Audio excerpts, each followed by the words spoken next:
Assalamualaikum warahmatullahi wabarakatuh. Alhamdulillahirabbil alamin pemirsa. Kali ini kita ketemu lagi bersama saya Sarul Gunawan. Ya, dan saya Zaskia Mika dalam acara Berita Islami Masa Kini. Berita apa ya di sore hari ini yang akan kita hadirkan? Oh, beritanya menarik sekali. Salah satunya itu mungkin bagian kisah dari keluarga saya juga. Katanya banyak anak banyak rezeki. Banyak rezeki. Tapi itu nanti kita akan bahas ya. Sekarang kita akan bahas tentang kisah salah satu nabi. Oke, Nabi Khidir ya? Betul sekali. Yang katanya sih ada beberapa yang bilang Nabi Khidir itu masih hidup. Apakah benar? Langsung saja kita saksikan tayangan berikut ini. Ya. من أنبياء الله أولي العزم ولد إبراهيم. Menguak misteri Nabi.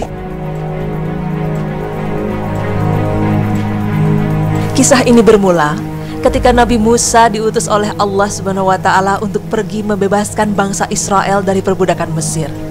Nabi Musa alaihissalam berbicara di tengah-tengah Bani Israel. Ia mengajak mereka untuk menyembah Allah Subhanahu wa Ta'ala dan menceritakan kepada mereka tentang kebenaran kuasa Allah. Kemudian, salah seorang Bani Israel bertanya, "Apakah ada di muka bumi seseorang yang lebih alim darimu, wahai Nabi Allah?" Dengan nada tegas, Musa menjawab, "Tidak ada." Tentu saja, siapa yang mampu menandingi ilmu Musa, utusan Allah kala itu, sumber tuntunan agama dan sumber pengetahuan wahyu Allah ada di genggaman Musa. Ia memiliki Taurat dan beragam mukjizat dari Allah Subhanahu wa Ta'ala. Namun tahukah pemirsa, rupanya Allah memiliki hamba lain selain Musa yang lebih berilmu. Allah pun menegur dengan mewahyukan pada Musa bahwa tak seorang pun di muka bumi yang mampu menguasai semua ilmu. Tak hanya Musa, di belahan bumi lain pun terdapat seorang yang memiliki ilmu luar biasa. Bahkan ilmu itu tak dimiliki Musa sekalipun. Orang itu juga seorang nabi, sama seperti Musa. Mengenai hal tersebut, sontak Musa pun ingin berguru pada orang tersebut. Ia bersemangat ingin menuntut ilmu dan menambah pengetahuannya. Lalu dia bertemu dengan Nabi Khidir alaihissalam. Nabi Musa begitu senang dan bertanya kepada Nabi Khidir, "Bolehkah aku mengikutimu agar kau bisa mengajarkanku sebagian ilmu di antara ilmu-ilmu yang kau miliki?" Nabi Khidir alaihissalam menjawab, "Sesungguhnya kamu sekali-kali tidak akan sanggup bersabar bersamaku." Nabi Musa berkata, "Insya Allah Tuhan akan mendapati diriku sebagai seorang yang sabar dan aku tidak akan menentang Tuhan dalam sesuatu urusan pun." Nabi Khidir memberikan syarat kepada Nabi Musa apabila Nabi Musa bersungguh-sungguh ingin mengikuti perjalanannya. "Jika kamu mengikutiku, maka janganlah kamu menanyakan kepadaku tentang sesuatu apapun sehingga aku sendiri yang menerangkannya kepadamu."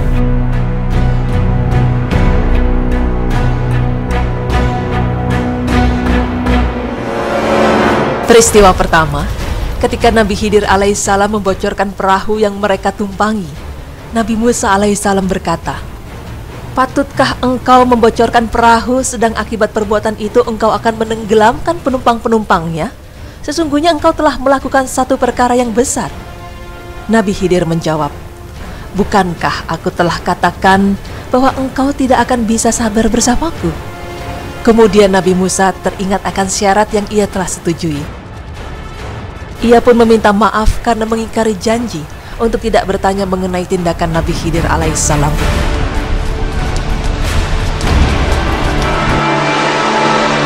Hei, lihat, ada yang datang. Siapa ya? Aku tidak mengenalnya. Iya, aku juga tidak mengenal orang itu. Ketika mereka tiba di suatu daratan, Nabi Khidir alaihissalam membunuh seorang pemuda. Dan lagi-lagi Nabi Musa alaihissalam bertanya kepada Nabi Khidir alaihissalam, "Patutkah engkau membunuh satu jiwa yang bersih yang tidak berdosa? Sesungguhnya engkau telah melakukan satu perbuatan yang mungkar." Namun Nabi Khidir kembali menjawab, "Bukankah aku telah katakan bahwa engkau tidak akan bisa sabar bersamaku?" Lalu Nabi Musa mengatakan bahwa ini adalah terakhir kalinya ia bertanya. Jika Nabi Musa bertanya lagi, maka ia sendiri yang akan pergi meninggalkan Nabi Khidir. Lalu mereka melanjutkan perjalanan hingga sampai di suatu perkampungan. Sikap penduduk kampung itu tidak bersahabat dan tidak mau menerima kehadiran mereka. Hal ini membuat Nabi Musa alaihissalam merasa kesal terhadap penduduk itu. Tiba-tiba Nabi Khidir menuju ke sebuah rumah yang hampir roboh. Dia membetulkan rumah tersebut sehingga bisa kembali berdiri seperti sedia kala. Melihat apa yang dilakukan Nabi Khidir, Nabi Musa lagi-lagi berkata, "Jika engkau mau, kau bisa mengambil upah dari apa yang telah engkau lakukan." Akhirnya, Nabi Khidir alaihissalam menegaskan pada Nabi Musa alaihissalam bahwa beliau tidak dapat menerima Nabi Musa untuk menjadi muridnya. Sesuai perjanjian, Nabi Musa alaihissalam tidak diperkenankan untuk terus melanjutkan bersama dengan Nabi Khidir alaihissalam. Dan sesuai dengan janji yang diungkapkan Nabi Khidir bahwa beliau akan menjelaskan tentang semua hal yang ia lakukan, akhirnya Nabi Khidir pun menjelaskan kepada Nabi Musa, "Inilah masanya perpisahan antaraku denganmu. Aku akan terangkan kepadamu maksud kejadian-kejadian yang dimuskilkan yang engkau tidak dapat bersabar mengenainya. Adapun perahu itu adalah ia dipunyai oleh orang-orang miskin yang bekerja di laut. Oleh itu, aku bocorkan dengan tujuan hendak mencacatkannya, karena di belakang mereka nanti ada seorang raja yang merampas tiap-tiap sebuah perahu yang tidak cacat." Adapun pemuda itu, kedua ibu bapaknya adalah orang-orang yang beriman. Maka kami bimbing bahwa dia akan mendesak mereka melakukan perbuatan yang zalim dan kufur. Oleh itu, kami ingin dan berharap supaya Tuhan mereka gantikan bagi mereka anak yang lebih baik daripadanya tentang kebersihan jiwa dan lebih mesra kasih sayangnya. Adapun tembok itu pula adalah ia dipunyai oleh dua orang anak yatim di bandar itu, dan di bawahnya ada harta terpendam kepunyaan mereka, dan bapa mereka pula adalah orang yang soleh. Maka Tuhanmu menghendaki supaya mereka cukup umur dan dapat mengeluarkan harta mereka yang terpendam itu sebagai satu rahmat dari Tuhanmu kepada mereka. Dan ingatlah, aku tidak melakukannya menurut pikiranku sendiri.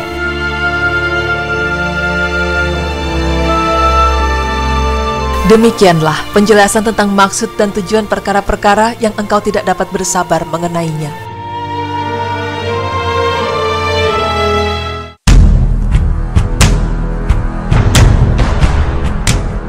Itulah kisah Nabi Musa alaihissalam yang berguru ilmu kepada Nabi Khidir alaihissalam yang terdapat dalam surat Al-Kahfi surat 60 hingga 82. Mengenai tempat bertemunya mereka terdapat banyak pendapat. Ada yang mengatakan bahwa tempat tersebut adalah pertemuan Laut Romawi dengan Persia, yaitu tempat bertemunya Laut Merah dengan Samudra Hindia. Pendapat yang lain mengatakan bahwa lautan tersebut terletak di tempat pertemuan antara Laut Roma dengan Lautan Atlantik. Di samping itu ada juga yang mengatakan bahwa lautan tersebut terletak di sebuah tempat yang bernama Ras Muhammad, yaitu antara Teluk Suez dengan Teluk Aqabah di Laut Merah. Wallahu a'lam. Pemirsa, di antara nabi-nabi lainnya, Nabi Khidir adalah seorang nabi yang memiliki banyak misteri. Di antara misteri tersebut adalah tentang statusnya sebagai nabi. Cukup banyak yang mengatakan bahwa Khidir bukanlah seorang nabi, namun mayoritas ulama mengatakan bahwa beliau adalah seorang nabi. Inilah pendapat yang kuat. Buktinya, Allah perintahkan Nabi Musa untuk belajar kepada Khidir, sebagaimana firman Allah yang artinya, Musa berkata kepada Khidir, "Bolehkah aku mengikutimu supaya kamu mengajarkan kepadaku ilmu yang benar di antara ilmu-ilmu yang telah diajarkan kepadamu?"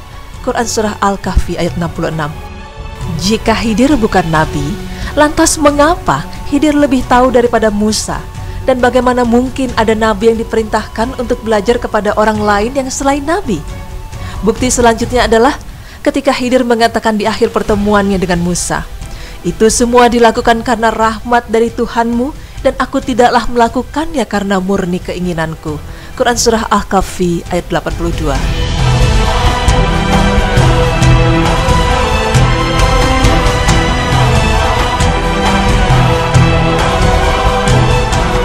Ini berarti Khidir melakukan semua perbuatan itu atas perintah Allah dan wahyu darinya, bukan atas kemauan beliau sendiri.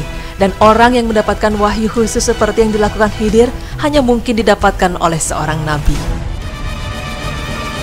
Pemirsa, begitulah kisah perjalanan Nabi Musa alaihissalam dan Nabi Khidir.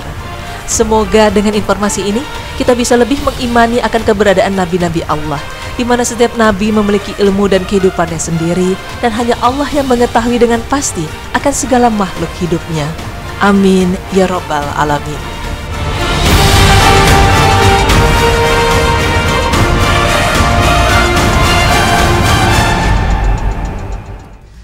Ya itulah pemirsa, Nabi Musa aja yang begitu mulia belajar ya, masih ingin belajar kepada Nabi Khidir, dan kita bisa mengambil satu poin penting ya, bahwa dengan keilmuan itu jangan membuat kita menjadi sombong, dan di atas langit masih ada langit, jadi kita harus bisa lebih menghargai sesama. Ya, dan dari cerita tadi juga kita menangkap bahwa seorang nabi pun juga masih ada perasaan penasaran dan perasaan tidak sabar, karena kan Nabi Khidir bilang kan, Musa jangan bertanya kalau kau ingin terus berjalan bersamaku, tapi kan melihat kejadian-kejadian yang janggal. Dan dari situ satu poin lain yang kita bisa dapatkan adalah bisa jadi sesuatu yang kita anggap nikmat ternyata itu musibah. Dan bisa juga sesuatu yang kita anggap musibah ternyata itu nikmat dari Allah. Yang jelas kita percayakan semuanya kepada Allah, karena Allah yang paling tahu apa yang Dia berikan ke hambanya. Iya, oke. Semoga kita bisa lebih mengimani ya. Ya, betul sekali. Dan kita sekarang akan beralih ke tema yang lain ya. Betul. Apa? Anak kamu berapa? Anakku 3. Anakku 2. Berarti Masih rezeki mau kamu nambah lebih lagi? banyak ya? Amin ya robbal alamin. Soalnya aku pernah dengar banyak anak banyak rezeki, itu benar nggak sih, atau cuma sekedar omongan, atau emang ada hadis yang mengatakan? Nah, setelah ini kita akan membuka soal itu. Oleh karena itu jangan kemana-mana, tetap di Berita Islami Masa Kini.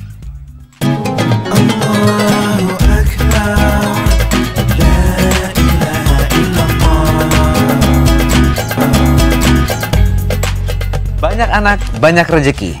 Rezeki apa sih yang dimaksud? Bener nggak sih, rezeki dunia apa rezeki akhirat? Sebenarnya sih ya, dengan banyak anak, jadi kan kita lebih termotivasi untuk bekerja. mencari nafkah, bekerja. Pengalaman ya Pak ya? Mungkin. Makanya langsung saja kita saksikan tayangannya berikut ini. Oke.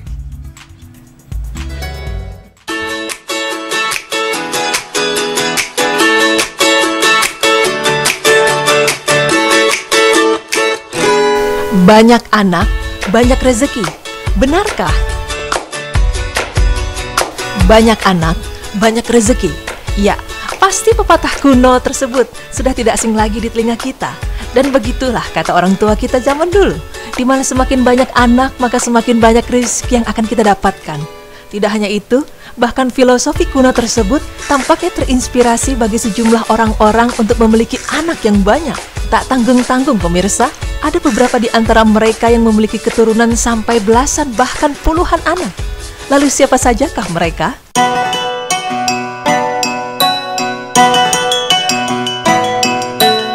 Pemirsa, memiliki anak memang impian bagi setiap orang yang ada di dunia ini. Terlebih lagi bagi orang-orang yang baru saja menjalani mahligai pernikahan. Tapi bagaimanakah jika ternyata tanpa disangka-sangka ia memiliki anak yang jumlahnya jauh di luar perkiraan? Ya, contohnya ialah Valentina Vasilyeva. Ia adalah seorang wanita yang berasal dari Rusia dengan total telah melahirkan 69 anak. Karena banyaknya anak yang ia miliki, Valentina dapat memecahkan rekor untuk anak terbanyak yang ia lahirkan sendiri, di mana ia melahirkan 16 pasang anak kembar, 7 anak kembar 3, dan 4 anak kembar 4. Valentina melahirkan antara tahun 1725 dan 1765, dan total ia telah melalui 27 kali kelahiran. 67 dari 69 anak yang lahir dalam keadaan selamat dan dalam masa pertumbuhan.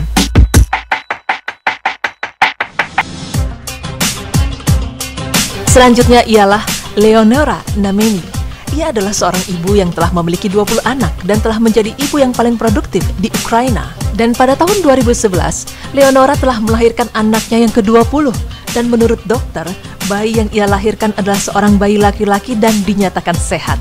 Ya, perempuan yang berumur 41 tahun ini mengatakan bahwa walaupun sudah memiliki 20 anak, ia akan tetap berencana untuk memiliki anak lagi.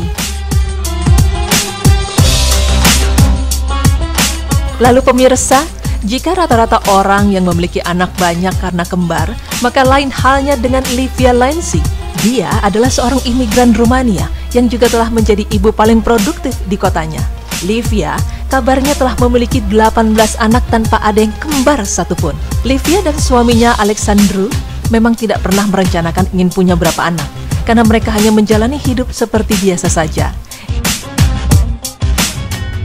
Bukan hanya di luar negeri saja, ternyata di Indonesia juga terdapat seorang ibu yang telah melahirkan sebanyak 26 kali. Namun sayangnya dari 26 kehamilan, 17 anak lahir normal hingga dewasa, 8 kali keguguran, dan 1 anak meninggal setelah usianya balita. Wanita perkasa ini bernama Sumarni, di mana ia beserta suaminya Sukir Citro Sumarto sangat gigih untuk memperjuangkan kehidupan keluarganya yang tidak sedikit itu. Bahkan filosofi banyak anak banyak rezeki ternyata mendasari Sumarni untuk terus melangkah maju menapaki bahtera rumah tangga. Dan karena keperkasaannya inilah ia dapat memecahkan rekor muri sebagai perempuan yang paling banyak mengalami kehamilan. Ya, sekilas itulah beberapa orang yang memiliki banyak anak dalam hidupnya. Tapi pemirsa, jika kita melihat sedikit cerita tersebut, timbulkah sedikit pertanyaan dalam benak Anda mengenai apakah benar jika kita memiliki banyak anak maka kita juga akan memiliki banyak rezeki? Lalu bagaimanakah Islam memandang hal tersebut? Pemirsa, dalam Islam, melahirkan dan memiliki keturunan adalah hal yang sangat dianjurkan. Bahkan ada beberapa dalil dari Al-Quran dan Sunnah Rasulullah SAW yang menunjukkan hal tersebut. Rasulullah SAW bersabda, "Nikahilah oleh kalian wanita yang pecinta dan subur, karena aku akan berbangga dengan banyaknya kalian kepada umat-umat yang lain." Hadis riwayat Abu Daud 2052 sahih. Hadis tersebut adalah perintah dari Rasulullah SAW kepada umatnya, yaitu supaya menikah dengan wanita yang subur agar ia dapat melahirkan anak yang banyak. Beliau ingin jika umat Islam banyak anak, karena semakin banyak anak maka semakin banyak pengikutnya.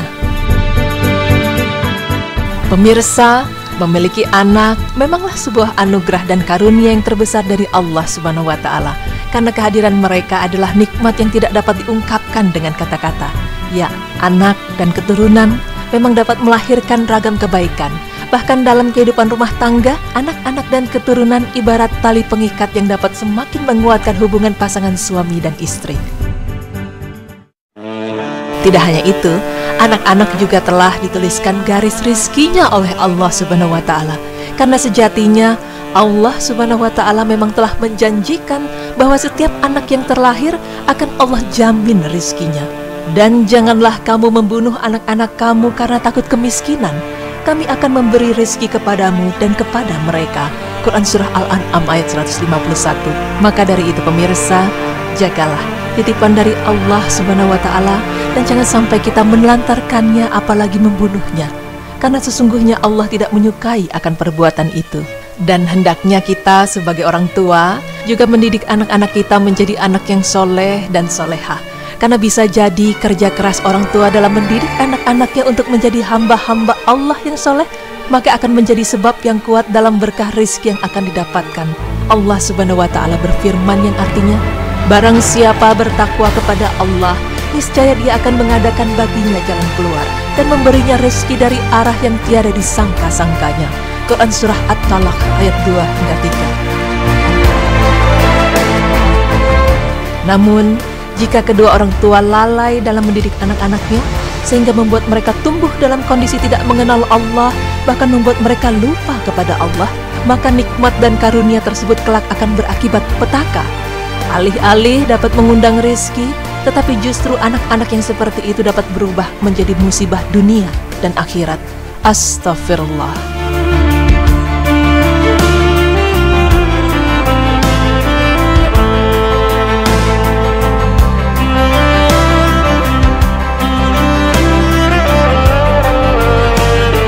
Rasanya pengen nambah anak lagi ya, lihat itu. Oke. Kamu hitung apa sih, Ya? Nggak, tadi kan Ibu Sumarni yang memecahkan rekor 26. Aku 3, berarti aku tinggal 23 lagi. 23 lagi. Iya, tapi kalau istriku mau. Tapi benar sih, aku melihat tadi ya, punya banyak anak kayaknya. Kalau terus terang ya, ketika kita semakin dewasa, kita merasakan harta yang paling luar biasa yang diberikan orang tua kepada kita itu adalah keluarga, saudara, adik kakak yang banyak itu rasanya luar biasa. Dan saya tahu kenapa dibilang banyak anak banyak rezeki. Rezekinya itu ketika orang tua meninggal, doa yang tidak putus dari anak yang soleh itu bisa menjadi amal jariah yang terus masuk kepada orang tua. Jadi mungkin itu yang dimaksud juga. Iya, betul sekali ya. Jadinya banyak yang ngedoain juga ya. Bener. Dan tentunya untuk orang tua seperti kita ya, para pemirsa semuanya, tugas kita adalah tinggal bagaimana mendidik anak-anak kita menjadi anak-anak yang soleh dan soleha dan membanggakan untuk kita semuanya. Ya, jangan takut miskin karena mau nambah anak, karena tadi juga dijelaskan bahwa setiap anak udah ada garis tangannya masing-masing, garis kehidupannya, garis rezekinya maksud saya. Nah, baik, setelah ini kita akan membahas tentang surat Yasin dan kematian. Apa hubungannya ya? Nah, makanya apa hubungannya? Oleh karena itu jangan kemana-mana, tetap di Berita Islami Masa Kini.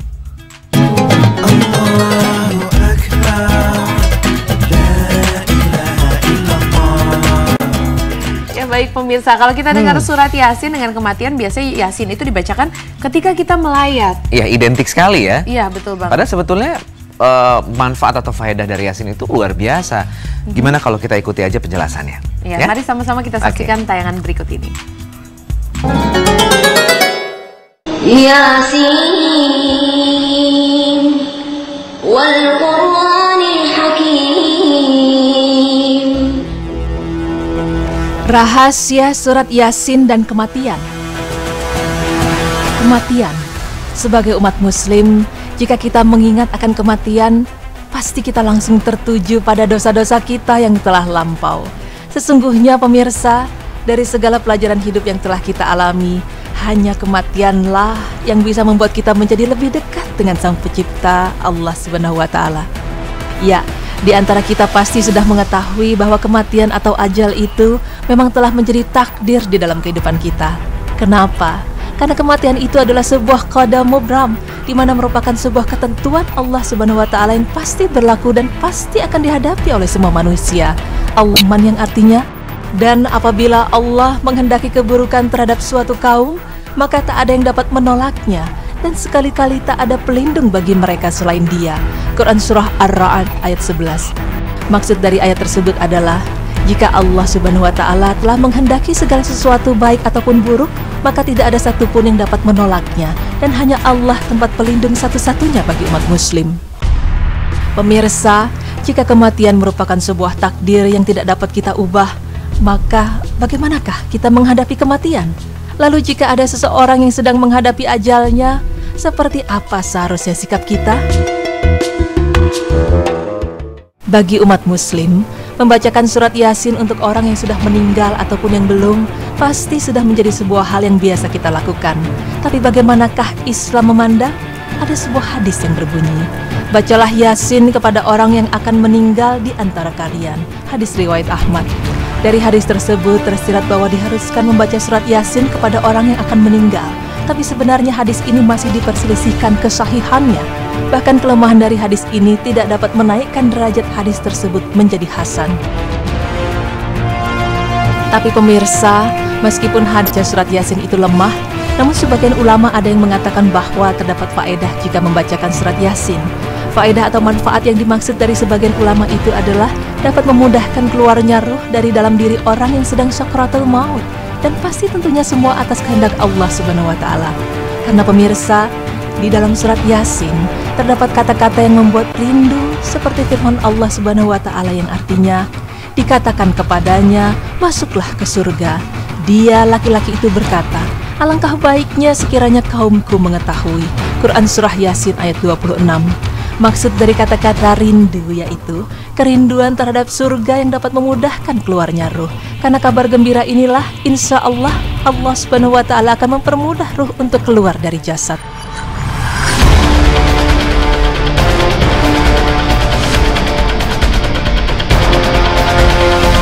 Membaca surat Yasin memang merupakan amalan yang banyak dilakukan oleh sebagian kaum muslimin.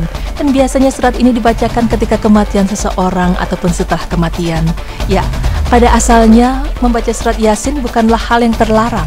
Akan tetapi yang menjadi pertanyaan adalah, mengapa ditetapkan bacaan surat Yasin bagi orang yang hendak menjelang kematiannya? Lalu sebenarnya adakah dalil dan rahasia yang terkandung di balik surat Yasin yang kemudian dijadikan amalan pengiring kematian bagi seseorang?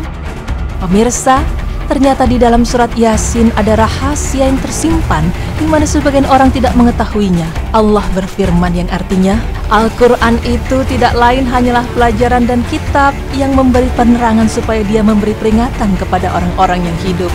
Quran Surah Yasin ayat 69-70. Pemirsa, surat Yasin itu ternyata memiliki banyak pelajaran di dalamnya. Maksud dari rahasia yang berupa pelajaran itu adalah bahwa kelak manusia akan dihidupkan kembali dari kematiannya, dan segala perbuatan manusia telah ditulis dalam kitab induk yang nyata, yaitu Lauh Mahfuz. Allah Ta'ala pun berfirman yang artinya, sesungguhnya kami menghidupkan orang-orang yang mati dan kami menukerjakan, dan dan bekas-bekas yang mereka tinggalkan. Dan segala sesuatu kami kumpulkan dalam kitab induk yang nyata, Lauh Mahfuz. Quran Surah Yasin ayat 12. Maksud dari ayat itu, karena kebanyakan manusia tidak percaya akan dihidupkan kembali setelah mereka mati, maka Allah pun memberikan rahasia yang gaib kepada hamba-hambanya, bahwa kelak manusia yang mati akan dihidupkan kembali. Selain itu, semua perbuatan mereka yang dicatat dalam kitab induk juga merupakan rahasia Allah Subhanahu wa Ta'ala. Akan tetapi, Allah Subhanahu wa Ta'ala menyampaikannya sebagai tujuan peringatan bagi manusia yang masih hidup untuk menyiapkan dan membekali dalam menghadapi kehidupan. Surat Yasin tidak hanya sekedar surat yang diturunkan oleh Allah Subhanahu wa Ta'ala, tapi ternyata surat Yasin itu berisi sebagai penerangan, penjelasan, dan juga sebagai peringatan. Sesungguhnya kamu hanyalah memberi peringatan kepada orang-orang yang mau mengikuti peringatan dan yang takut kepada Rabb yang Maha Pemurah, walaupun dia tidak melihatnya. Maka berilah dia kabar gembira dengan ampunan dan pahala yang mulia. Quran Surah Yasin ayat 11. Ya, Allah Subhanahu wa Ta'ala memang telah memberikan peringatan kepada mereka, dan di ayat tersebut tersingkaplah tentang rahasia kematian dan rahasia yang akan terjadi setelah kematian. Pemirsa, inilah rahasia yang terkandung di dalam surat Yasin, di mana rahasia terbesar dari surat Yasin yaitu surat yang mengingatkan kepada manusia bahwa Al-Quran itu tidak lain adalah sebuah penjelasan, peringatan, dan pelajaran bagi mereka yang masih hidup. Wallahu a'lam bishawab. Pemirsa beriman, membacakan surat Yasin untuk orang yang sudah meninggal itu memang hadisnya lemah. Tapi itu bukanlah hal yang terlarang untuk dilakukan. Kita bisa membacakan surat Yasin untuk orang yang sedang menghadapi ajalnya, karena ternyata jika kita membacakan surat Yasin untuk orang yang sedang menghadapi ajalnya, karena ternyata jika kita membacakan surat Yasin, insya Allah, Allah Subhanahu wa Ta'ala akan memudahkan untuk mengeluarkan ruh tersebut dari jasadnya. Dan semoga informasi ini tidak membuat kita menjadi berpikir bahwa membaca surat Yasin itu adalah hal yang terlarang, tapi justru membaca surat Yasin justru memiliki banyak faedah atau manfaat bagi kehidupan selanjutnya. Amin, amin, Allahumma amin.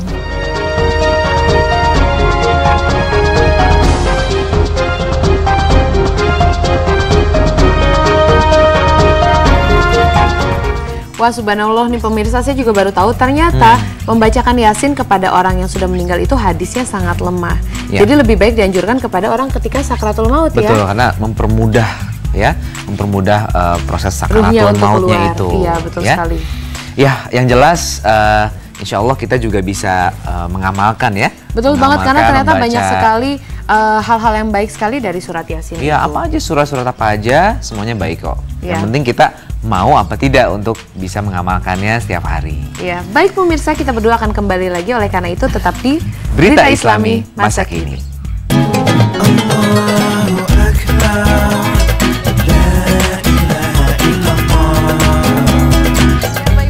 Alhamdulillah, nggak kerasa banget waktunya udah hampir habis, dan hari ini kita udah belajar banyak banget ya tadi. Betul sekali. Tentang kisahnya Nabi Khidir yang sangat luar biasa sekali, dan bagaimana ketika Nabi Musa mengikuti perjalanannya dan ternyata nggak sabar juga, sering banyak nanya yang sampai akhirnya berhenti di situ ikut perjalanannya. Ya, betul sekali, dan kita sebagai manusia biasa nih ya, waduh. Tentunya juga harus lebih banyak belajar ya. Betul dari para Rasul kita. Lalu kemudian tadi juga kita membahas mengenai banyak anak, banyak rezeki. Ya, aku dan langsung juga berniat pengen punya banyak anak sih ini, karena benar sekali itu salah satu amal jariah kita, apalagi punya anak yang soleh ya. Oke, bener ya. Insya Allah. Oke, pemirsa, semoga apa yang kita sajikan bermanfaat untuk semuanya. Amin, ya bisa menambah ketakwaan kita kepada Allah, dan bisa disampaikan kepada keluarga supaya anak-anak kita menjadi anak-anak yang soleh dan soleha. Amin ya rabbal alamin. Oleh karena itu besok saksikan terus Berita Islami Masa Kini hanya di Trans TV milik kita bersama. Wassalamualaikum warahmatullahi wabarakatuh. Udah habis ya, udah pas ya.